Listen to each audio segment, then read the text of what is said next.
Sekuphele inyanga manje amahhovisi omasipala womkhandlu uMkhanyakude evaliwe. Isizathu sokuvalwa kwawo namanje asicaci kahle. Iqembu Inkatha Freedom Party libambe imashi lifuna ukuthi kuvulwe lamahhovisi.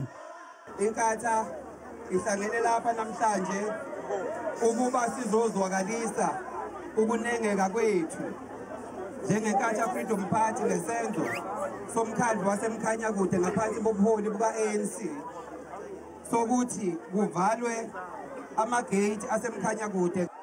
Nakuba le mashi behlelwe ukuthi ibe nokuthula, kodwa-ke umphakathi ugcine usungena ngodli kumahhovisi omasipala wacekela phansi impahla. I-IFP isola ukuthi inkohlakalo iyona eholele ekutheni kuvalwe lamahhovisi. Bonke laba basebenza bala bazodefend ukweba kwabo la ema-ofisini ngoba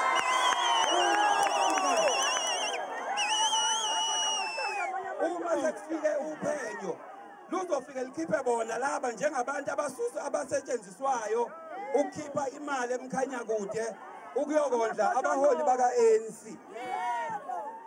Okhulumela umasipala waseMkhanyakude uthi kunzima ukusho ukuthi ubani okhiphe umyalelo wokuthi kuvalwe lamahhovisi. Abasebenzi ngasohlangothini lwabo bayazi nebalinde ngaphakathi.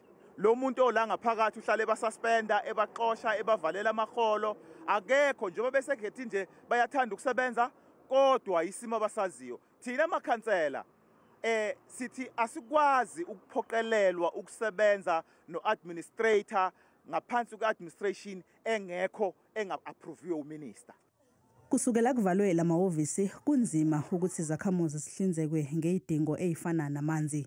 I-IFP ithumele uhlu lwezikhalo emnyangweni wakaCOGTA nokunguwona ophethe omasipala. Ifuna ukuthi kuvulwe lamahhovisi.